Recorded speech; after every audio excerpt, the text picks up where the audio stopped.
Hey, welcome to Nln Chats, the podcast where London gets real, fun, and totally about you.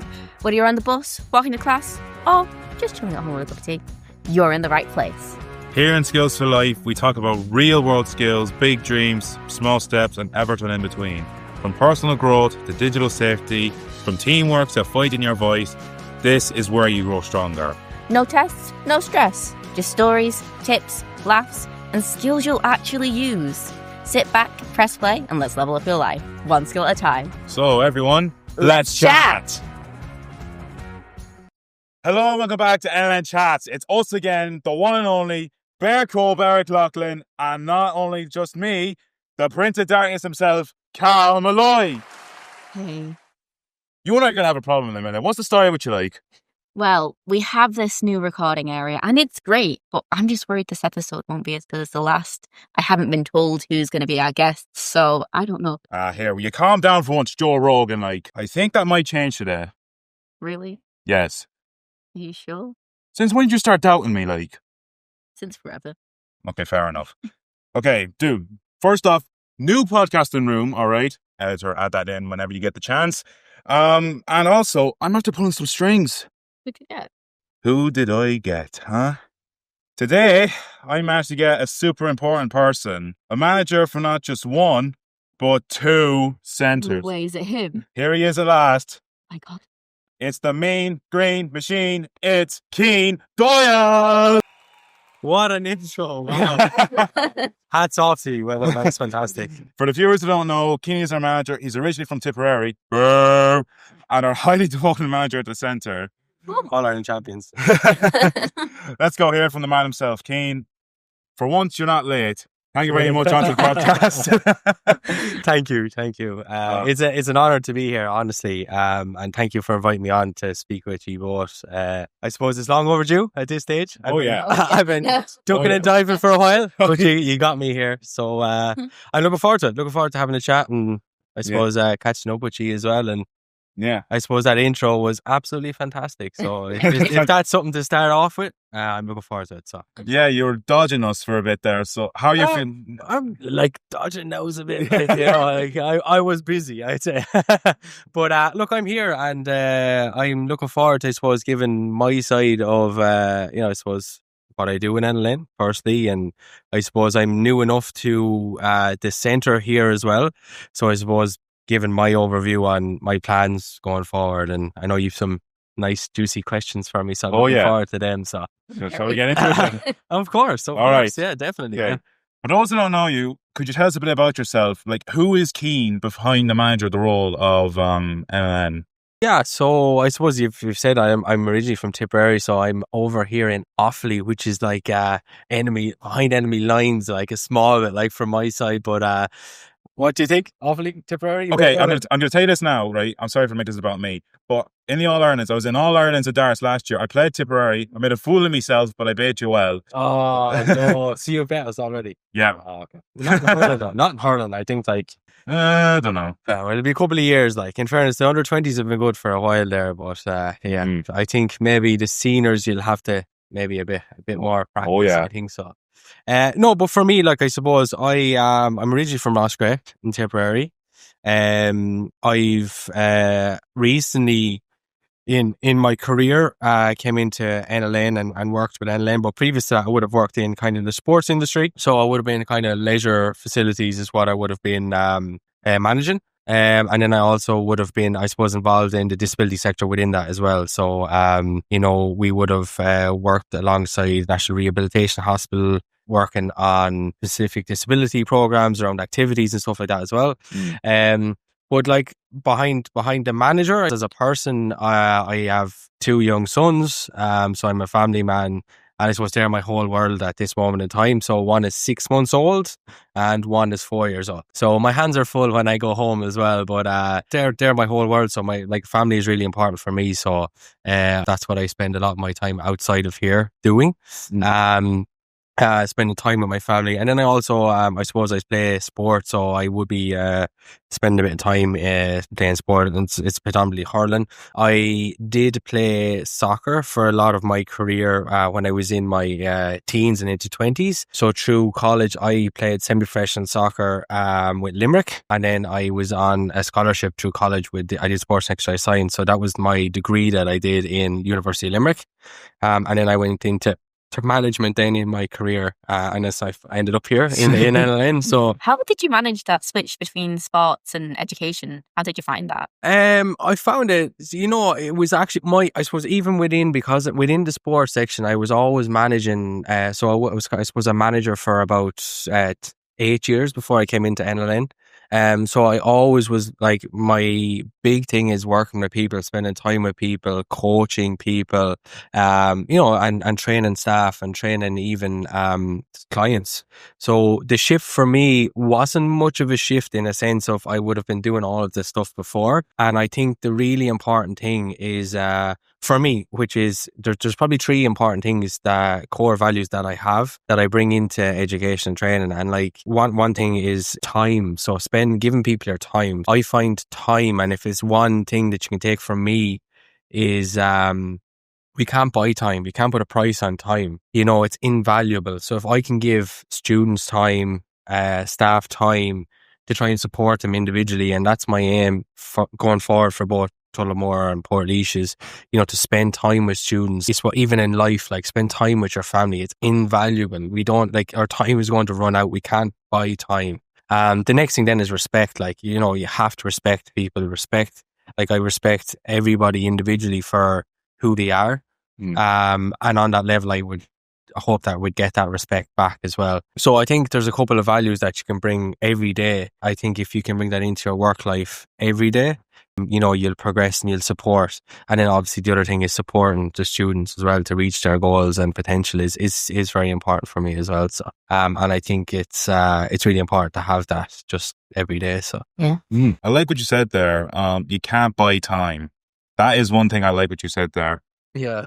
And if it's one thing I suppose you can take from today and even just going forward, like, is, your time here, you might be here for a short time. You're all very young, students and in your lives, like, so, use your time wisely here. Use the resources that we have to start reaching your individual goals that you're achieving. It's really important that you look at yourselves and go, look, where do I want to be? What do I need to achieve? And how am I going to get that from National Learning Networks? How am I going to get that from Cian? How am I going to get that from Matthias, or your instructors, or your psychologists, or whoever's here on site to support you? Use that time, because that 2 years or 3 years or 4 years that you're here will go quickly.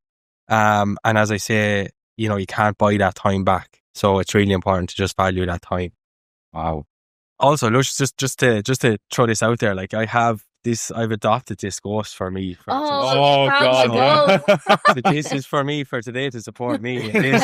And then also for the rest of the month, this is going to stay in my pocket. So, so thank you. But yeah, it's definitely going back to Portlaoise. I really like it. So it's here. It's in my pocket. How do you find managing 2 centres at once? Like, look, it is challenging. It is a change. Like, as again, it's going back to what's important to me is time, and the values of that is really important to me. So my time has become so precious in a sense of, like, I'm, like, even to be here and to sit down here has been a challenge, to fit that into my week. And I want to be able to give students more time. So, sometimes, in my job role, there's so much to do from an operational point of view. So that's just like running a centre. Running, like, between both sites, I have roughly about 120 students. There's roughly about 30 staff. I'm all, the direct line person for these people. So the balancing of that has been a challenge. And, like, one of my goals here, like, it's not to change anything just to change it. It's to make the student experience the best possible experience here for the short time frame that you're going to be here. So it's really to develop something that when you're leaving here in 2 or 3 or whatever amount of years' time, you're leaving here better student. You're progressing on to the outcomes that you're trying to achieve, whether that's employment, whether it's further education, higher education, or even if it's simply reducing your anxiety or whatever it is, that we've achieved that with you. We will work, and I plan, this is for staff and me, is work with the students to get this correct going forward. I think student experience is like, I just want to improve the student experience. That every day we're coming in and we're having an absolutely fantastic day. Look, some days we're going to have days where it's going to be maybe a little bit more challenging and you might have an off day. But in the regular that we're coming in and we're having a really good, enjoyable experience. And that's the aim. Good. Here's one question that could interest you. Since you manage 2 centres, if you could change one thing in either Tullamore or Portlaoise, what would it be? Well, I suppose, like, we're in Tullamore. Yeah. So I might as well have a conversation with Tullamore. I would say, like, I would like to get a more student-friendly area where students can mix. You know, in a sense of, like, the layout of the centre at this moment in time is slightly, you know, disjointed for, you know, we have little pockets of areas where students can go. Yeah. But I would like an area whereby, you know, the students can all interact in an area potentially where we have our dartboard and we have a few different things that it's really enjoyable to. Darts. That's you piped up in your chair right there. No, but do you know what I mean? I'd like a more like, for me, again, it's the student experience is really important for me. Absolutely. You know, instead of having little sections of areas whereby we have boundaries, I want to just break them boundaries down and have everybody together in a really enjoyable, inclusive. Right. And what would you change in Portlaoise? In Portlaoise, I'm trying to think now because you put me on the spot with Portlaoise. I can't really think at the moment because I'm in Tullamore mind frame. Portlaoise has a full recreational area as well. Yeah. But I'd like to change to the outdoor area in Portlaoise. We have a big, massive outdoor area out the back that's underutilised. So I'd like to maybe get a recreational area out there. I would think we have space for a little 5-a-side pitch. So I'd like to get some capital funding potentially to do an outdoor 5-a-side pitch or an Astra pitch that we can do some multifunctional sports, dance, Zumba, everything all year. You know, you're really bringing in your hobbies from outside into the centres, which it's great. But obviously, we know that you like sports. Could you expand on that a bit more? What are your hobbies outside of the centre? You know, my hobbies. So, sports. No, I do. I love sports. I play the guitar, so I like music. I love music, to be honest. So outside of playing hurling and soccer and my 2 boys, guitar is probably, you know, I spend a bit of time playing guitar. I just love listening to music as well. So any type of music, I have a real diverse range of music that I like. So I find music is my little bit of escape that I have. So, and I'm sure you look like you resonate with you there, yeah. So, like, it depends, and I think music for me is very mood based as well. Like, so, like, my genre of music changes. Oh God! Oh no! Is that big enough for me? I can't play ukulele, but I can play guitar. So what I'd say is the type of music for me that I listen to depends on my mood, and the genre changes. Like, you know, would you consider bringing those into the centre too? 100%. Like, and I would say in Portlaoise, I've done a lot around music over the last year and a half, and I think it's really important. I know I haven't touched on it so far, but it's definitely something that will be incorporated into Tullamore as well. Yeah. I would be very happy to support that and see that happening within here as well. Great opportunities for any young musicians in the centre. Yeah. And also, I think having music around is just very calming for a lot of people. Yeah. Especially with, you know, anxiety.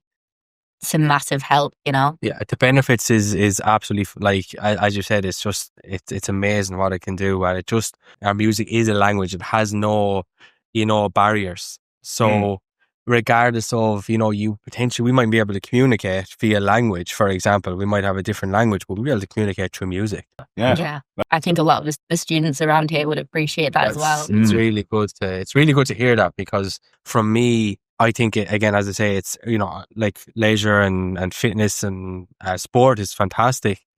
But again, I think even music is more powerful in a sense of that as well, for bringing people together, and the ability to just communicate on a level that's different than just language. You know what I mean? Yeah. I got one question here for you.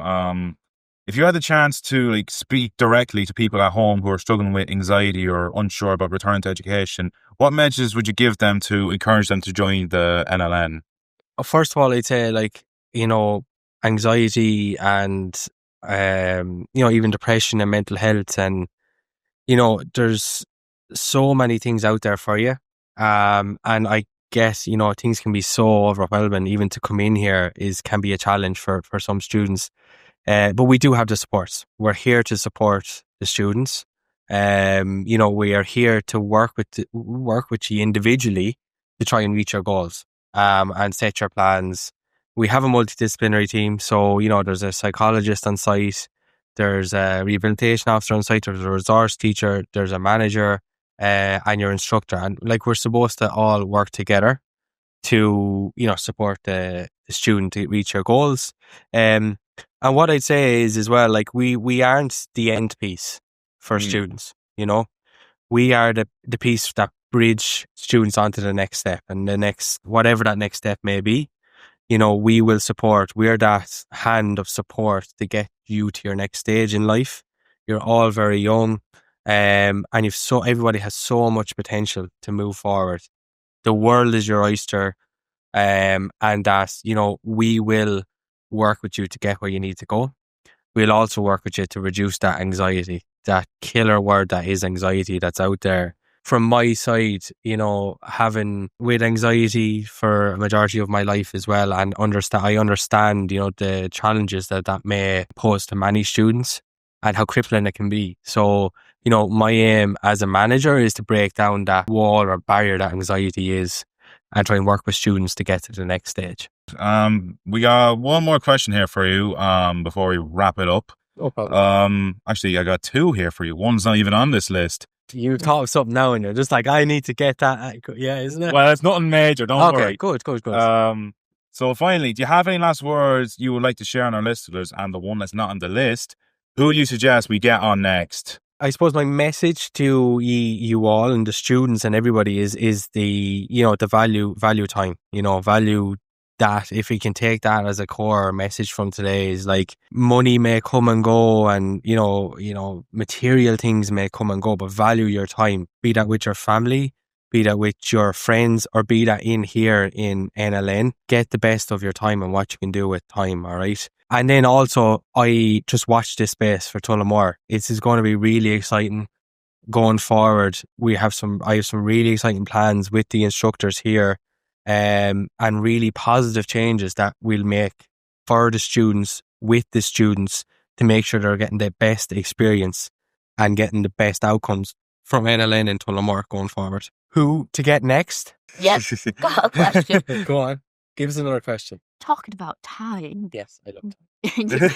Yeah. I'm running out of time. We love time. We've 5-minute warning there from a day. It goes so quickly though, doesn't it? It does. You're right there. When you're enjoying yourself. Yeah. Do you think it'd be worth the students' time to paint a few murals around the centre, Yeah, and again, it's coming back to, I suppose there's a couple of core things, in the centre, right?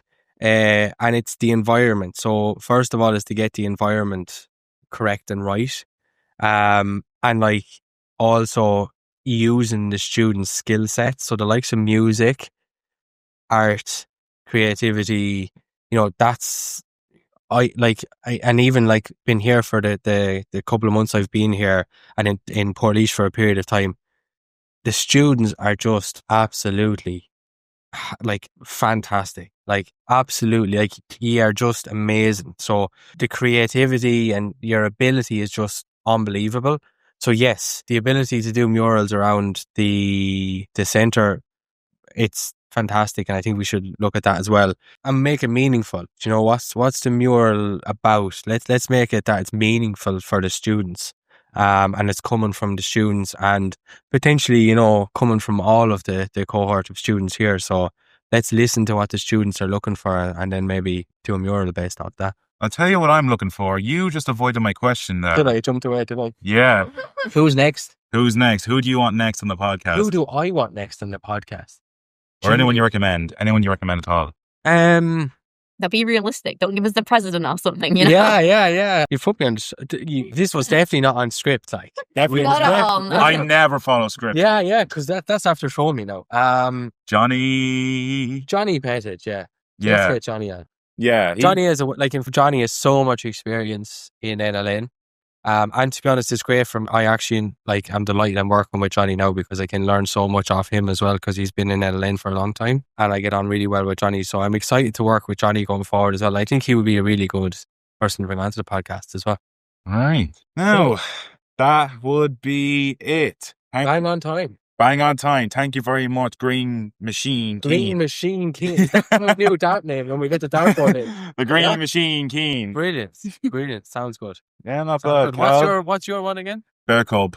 Bear Cub. My dad's called Bear. Don't have one. Don't have one. That's okay. Prince of Darkness, I called you at the start. Prince of Darkness. Yeah. Well, Keen, thank you very much for being here. Thank you for coughing. It wasn't me that was coughing. That was the ghost there, right? Yeah, that was the ghost. Stay in my pocket coughing, yeah. Well, thank you very much. It's been a pleasure. And again, I'm delighted to be able to be involved and just have to spend the time with you again and have that conversation. And I appreciate you having me on. I really do. Grand. Can't buy time. Yeah. Cal, thank you very much for being my co-host despite your lack of motivation. Cian, thank you very much. It was good having you on. Thank you. Hopefully see you again around the centre. I will, of course. And that is